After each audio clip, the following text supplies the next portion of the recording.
Friends, ಇವಾಗೇನು ತೋರಿಸ್ತಿದ್ದೀನಿ, ಉದ್ಯಾನವನಕ್ಕೆ ಹೋಗ್ತಿದ್ದೀವಿ. Nandi hills ಅಲ್ಲಿ ಉದ್ಯಾನವನ ಕೂಡ ಇದೆ, ಸಸ್ಯಗಳನ್ನ ಬೆಳೆಸಿ ಸಂರಕ್ಷಿಸುವುದು ಕೂಡ ಇದೆ.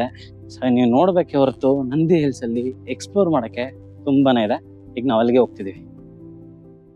ಏನಿದು ಬಗ್ಗಿ ಬಗ್ಗಿ ನೋಡ್ತಿದ್ಯಾ?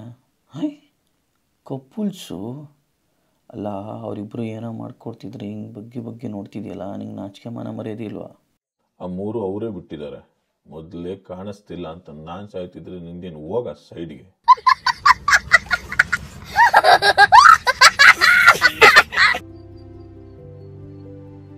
ಫ್ರೆಂಡ್ಸ್, ಸ್ವತಂತ್ರ ಬರೋದಕ್ಕಿಂತ ಮುಂಚೆ ನಮ್ಮನ್ನು ಆಳ್ತಿದ್ದು ಬ್ರಿಟಿಷರು. ಅವರು ಬೇಸಿಗೆ ಟೈಮಲ್ಲಿ ತಮ್ಮ ನಿಲಯವನ್ನಾಗಿ ಇದನ್ನು ಯೂಸ್ ಮಾಡ್ತಿದ್ರು, ಬೇಸಿಗೆ ಟೈಮಲ್ಲಿ ಮಾತ್ರ. ಒನ್ಸ್ ಸ್ವತಂತ್ರ ಬಂದ ಮೇಲೆ ನೆಹರು ಅವರ ನಿಲಯವಾಯ್ತಿದ್ರು. ಅವರು ಬಂದು ಇಲ್ಲಿಗೆ ಬಂದಾಗ ವಾಸ ಮಾಡೋದಕ್ಕೆ ಇದನ್ನ ಯೂಸ್ ಮಾಡ್ತಿದ್ರು ಬೇಸಿಗೆ ಟೈಮಲ್ಲಿ. ಬಿಕಾಸ್ ನಾವು ತುಂಬ ಹೈಟಲ್ಲಿ ಇದ್ದೀವಿ, ತಂಪಾಗಿರುತ್ತೆ, ತುಂಬ ತಣ್ಣಗಿರುತ್ತೆ ಅಂತ. ಸೊ ನಿಮಗೆ ನೇಮ್ ತೋರಿಸ್ತೀನಿ, ನೆಹರು ನಿಲಯ. ಸೊ ಎಂಟ್ರಿ ಕೇಳಿದೆ, ಇಲ್ಲ ಅಂತಂದ್ರು. ಈ ನಂದಿ ಹಿಲ್ಸಲ್ಲಿ ಏನೋ ಎಂಟ್ರಿ ಇಲ್ಲ. ಪಾರ್ಕ್ ಅಂತ ಹೇಳದ್ನಲ್ಲ, ಎಲ್ಲ ಪಾರ್ಕು ಹೆಂಗಿರುತ್ತೆ ನಿಮಗೆ ಗೊತ್ತಿರೋದು. ಮತ್ತೆ ಅದನ್ನ ನಾನು ಸಪ್ರೇಟಾಗಿ ತೋರಿಸೋದು, ನಿಮ್ಮ ಟೈಮ್ ವೇಸ್ಟ್ ಮಾಡೋದು ನನಗೆ ಇಷ್ಟ ಇಲ್ಲ. So I don't want to do that.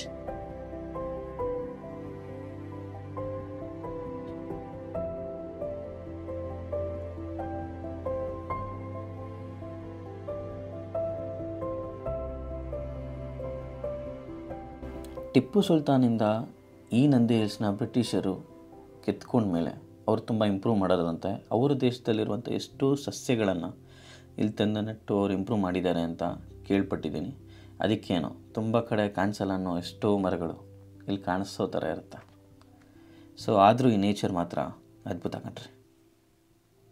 Food ಇಲ್ಲ, ಕೂತೈತೆ, ಹೊಡೆಯುತ್ತದು ಅವನಾದ್ರು ಕೊಡ್ರು ಅಂತ. ನಂದಿ ಹಿಲ್ಸ್ನ ತುಂಬ ಜನ ನೋಡೋದೆ ಫಾಂಗ್ ತುಂಬಿಕೊಳ್ಳೋ ಅಂಥ ಒಂದು ಬೆಟ್ಟ ಅಷ್ಟೇ ಅಂತ. ಆದರೆ ಇದು ಲಕ್ಷಾಂತರ ಜೀವಿಗಳಿಗೆ ನೆಲೆಯಾಗಿದೆ. ಅವುಗಳಿಗೆ ಆಹಾರವನ್ನು ಒದಗಿಸ್ತದೆ, ನೆಲೆಯನ್ನು ಒದಗಿಸ್ತದೆ. ಈ ನಂದಿ ಹಿಲ್ಸಲ್ಲಿ ಹಲವಾರು ವಿಶೇಷಗಳಿವೆ, ವಿಚಿತ್ರವಾದಂತಹ ಮರಗಳಿದ್ದಾವೆ. ತುಂಬ ಜನಕ್ಕೆ ಊಟ ಕೂಡ ಕೊಡ್ತಿದೆ ಈ ನಂದಿ ಹಿಲ್ಸ್. ಒಂದು ಫೋಸ್ ಕೊಡು. ಫ್ರೆಂಡ್ಸ್, ನಾವೀಗ ಎಲ್ಲರೂ ಬಂದು ಒಂದ್ಸರಿ ಆದರೂ ನೋಡ್ಲೇಬೇಕು ಅನ್ಕೊಳ್ಳುವಂತ ಒಂದು ವ್ಯೂ ಪಾಯಿಂಟ್ ಇದೆ. ಅಲ್ಲಿಗೆ ಹೋಗೋಣೀಗ.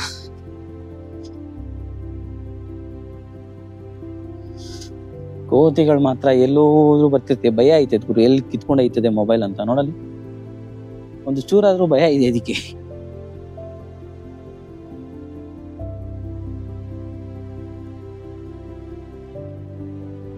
ಫ್ರೆಂಡ್ಸ್, ನಿಮ್ಗೊಂದು ವ್ಯೂ ಪಾಯಿಂಟ್ ಅಂತ ಹೇಳತ್ನಲ್ಲ, ಎಲ್ಲರೂ ಇಷ್ಟಪಡ್ತಾರೆ ಅಂತೇಳಿ ಆ ವ್ಯೂ ಪಾಯಿಂಟ್ ಇದೆ. ಬನ್ನಿ ಈಗ ನೋಡೋಣ. ಬಿಕಾಸ್ ಮೋಡಗಳು ಬಂದ್ರೆ ಮಾತ್ರ ಈ ವ್ಯೂ ಪಾಯಿಂಟ್ ಸಕ್ಕದಾಗಿರುತ್ತೆ. ಬಟ್ ಇವತ್ತು ಯಾಕೋ ಇಲ್ಲ. ಸಡನ್ ಆಗಿ ಹೇಳಕ್ಕಾಗಲ್ಲ, 2 ಗಂಟೆ 3 ಗಂಟೆ 4 ಗಂಟೆ ಟೈಮಲ್ಲೂ ಬರುತ್ತೆ. Not at early morning. ಯಾವಾಗ್ಲೂ ಅರ್ಲಿ ಮಾರ್ನಿಂಗ್ ಮಾತ್ರನೇ ಬರುತ್ತೆ ಅಂತಂದ್ರೆ ಸುಳ್ಳು. ಸೊ ನಾನಂತೂ ತುಂಬಾ ಸರಿ ಬಂದಿದ್ದೀನಿ. ನನ್ನ ಬೆಸ್ಟ್ ಮೂಮೆಂಟ್ ನೆಕ್ಸ್ಟ್ ಒಂದು ಪ್ಲೇಸ್ ಹೋದಾಗ ಶೇರ್ ಮಾಡುತ್ತೆ. ಇಲ್ಲಿ ಒಳಗೆ ಬಂದ್ರೆ ಮಾತ್ರ ತಣ್ಣಗಿರುತ್ತೆ, ಎಷ್ಟೇ ಬಿಸಿಲಲ್ಲಿ. You love this place. ಜೊತೆಗೆ ನಿಮ್ಮ ವ್ಯೂ ಪಾಯಿಂಟ್ ಮಾತ್ರ ಸಕ್ಕತ್ತಾಗಿ ಸಿಗುತ್ತೆ. ಈಗ ತೋರಿಸ್ತೀನಿ ನೋಡ್ರಿ.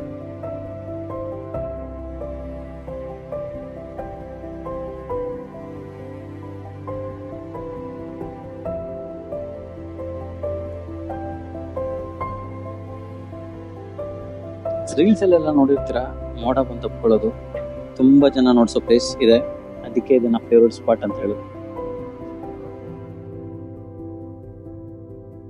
ಫ್ರೆಂಡ್ಸ್, ಈಗ ಯೋಗಾನಂದೀಶ್ವರ ಟೆಂಪಲ್ಗೆ ಹೋಗ್ತಿದ್ದೀವಿ. ಸೊ ಬನ್ನಿ, ಅದು ಹೆಂಗಿದೆ ಅಂತ ನೋಡೋಣ. ಸ್ಲಿಪ್ಪರ್ ಸಪ್ರೇಟ್ ಬಿಡಬೇಕು ಆ್ಯಂಡ್ ಸಪ್ರೇಟಾಗಿ ಅದಕ್ಕೆ ಅಂತ ಜನ ಇರ್ತಾರೆ. That's not a biggest case. ತುಂಬ ಚೆನ್ನಾಗಿ ಮೇಂಟೈನ್ ಮಾಡ್ತಿದ್ದಾರೆ, ನೋಡ್ಬೋದು ನೀವು ಇಲ್ಲಿ.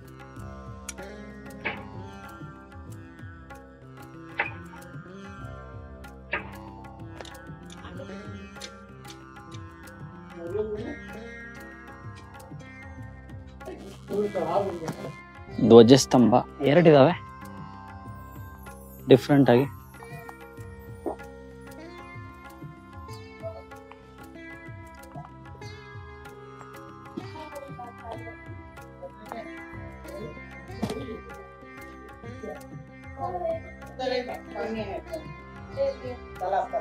ಇನ್ನೊಂದು ಗೋಪುರ.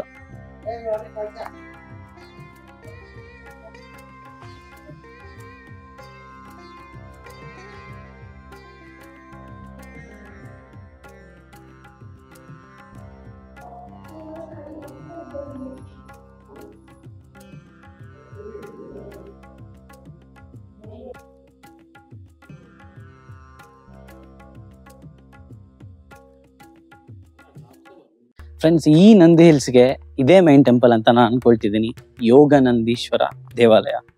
ಬಟ್ ನನಗೆ ಗೊತ್ತಿರಂಗೆ ಈ ನಂದಿ ಸರೌಂಡಿಂಗ್ಗೆ ಮೈನ್ ಟೆಂಪಲ್ ಅಂದ್ರೆ ಭೋಗನಂದೀಶ್ವರ ಅಂತ.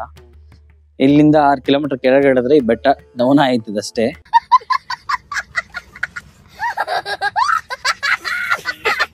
ಅಲ್ಲಿಂದ ಒಂದು ಚೂರು ಮುಂದಕ್ಕೆ ಹೋದ್ರೆ ನಂದಿ ಗ್ರಾಮ ಅಂತ ಬರುತ್ತೆ. ಆ ಗ್ರಾಮದಲ್ಲಿ ಭೋಗನಂದೀಶ್ವರ ಟೆಂಪಲ್ ಅಂತಿದೆ. ತುಂಬಾ ಪುರಾತನವಾಗಿರೋದು ಹಾಗೂ ಕಲ್ಲುಗಳಿಂದ ತುಂಬಾ ಚೆನ್ನಾಗಿ ಕಟ್ಟಿರುವಂತದ್ದು ಶಿಲ್ಪಕಲೆ ಇದೆ. ತುಂಬಾ ಜನ ತುಂಬಾ ಫಿಲ್ಮ್ ಶೂಟಿಂಗ್ ಆಗಿರೋದು ಕೂಡ ಅಲ್ಲೇ.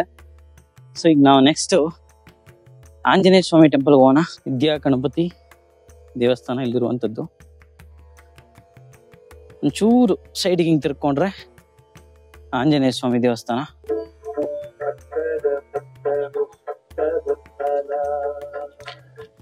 ಅದು ಬಿಟ್ಟು ಇನ್ನೊಂದು ಯಾವ್ದಾದ್ರು ಬೆಟರ್ ವ್ಯೂ ಪಾಯಿಂಟ್ ಇದೆ ಅಂತಂದ್ರೆ ಅದಿದೆ. ಆಕ್ಚುಲಿ ಜನ ರಸ್ತೆ ತಗೊಳ್ಳಿ ಅಂತ ಕಟ್ಸಿದ್ದಾರೆ. ಇದು ತುಂಬಾ ಕಡೆ ಸಿಗುತ್ತೆ. ಬಟ್ ಟೆಂಪಲ್ ಪಕ್ಕದಲ್ಲಿರೋದು ಸ್ವಲ್ಪ ಹೈಟ್ ಅಲ್ಲಿ ಇರುತ್ತೆ, ಮತ್ತೆ ಒಳ್ಳೆ ವ್ಯೂ ಪಾಯಿಂಟ್ ನ ಕೂಡ ಪ್ರೊವೈಡ್ ಮಾಡುತ್ತೆ. ಮೇಲೆ ಹೋಗಿ ನೋಡೋಣ ಅಲ್ಲಿಂದ ವ್ಯೂ ಹೇಗೆ ಕಾಣಿಸುತ್ತೆ ಅಂತ.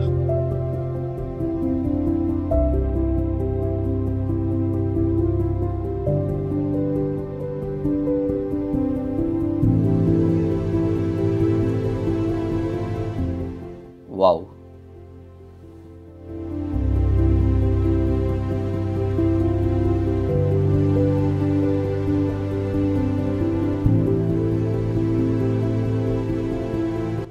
ಸದ್ಯ ಸೂರ್ಯ ಎಲ್ಲಿದ್ದಾನೆ?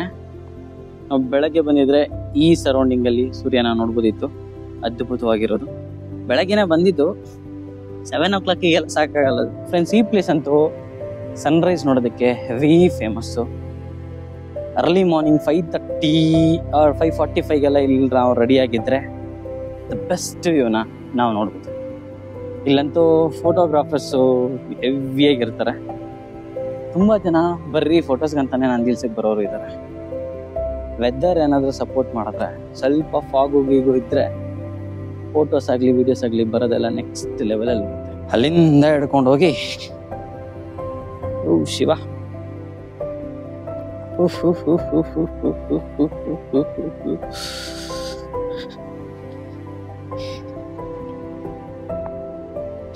ಈಗ ನಾವು ಟಿಪ್ಪು ಡ್ರಾಪ್ ಹೋಗ್ತಾ ಇದೀವಿ.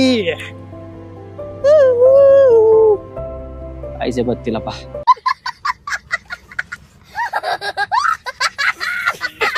ಫ್ರೆಂಡ್ಸ್, ಏನ್ ಕಾಣಿಸ್ತಿದೆ ನಿಮ್ಗಿಲ್ಲಿ? ಇದೇ ಟಿಪ್ಪು ಡ್ರಾಪ್ಸ್. ಒಂದೆರಡಲ್ಲ, ಹಲವಾರಿದಾವೆ. ಸೊ ಟಿಪ್ಪುಗೂ ಅಪೋಸಿಟ್ ಮಾತಾಡಿದವ್ರದಾಗ್ಲಿ, ಶಿಕ್ಷೆ ಕೊಡ್ಬೇಕು ಅಂದ್ಕೊಳ್ಳೋರ್ಗಾಗ್ಲಿ ಇಲ್ಲಿ ಡ್ರಾಪ್ ಮಾಡೋರಷ್ಟೇ. ಅದಕ್ಕೆ ಈ ಪ್ಲೇಸ್ಗೆ ಟಿಪ್ಪು ಡ್ರಾಪ್ ಅಂತ ಬಂದಿದೆ. ಪಕ್ಕ ಕೆಳಗೆ ಬಿದ್ದಿರೋನೇನು ಉಳಿಯಲ್ಲ. ಉಳಿದ್ರು ಯಾಕಪ್ಪ ಈ ಜನ ಅನ್ಸ್ಬಿಡುತ್ತೆ. ಎಲ್ಲ ಮುರ್ಕೊಂಡೇ ಬಿಡ್ಬೇಕು. 99% ಉಳಿಯಲ್ಲ. And this is Tipu drop, my dear friends. This is another place which is available in Nandi Hills. Friends, Tipu drop nearly 600 feet height ಇದೆ. ರೀಸನ್ ಏನಕ್ಕೆ ಗೊತ್ತಾ ಇಷ್ಟೊಂದು ಹೈಟ್ ಸೆಲೆಕ್ಟ್ ಮಾಡಿರೋದು?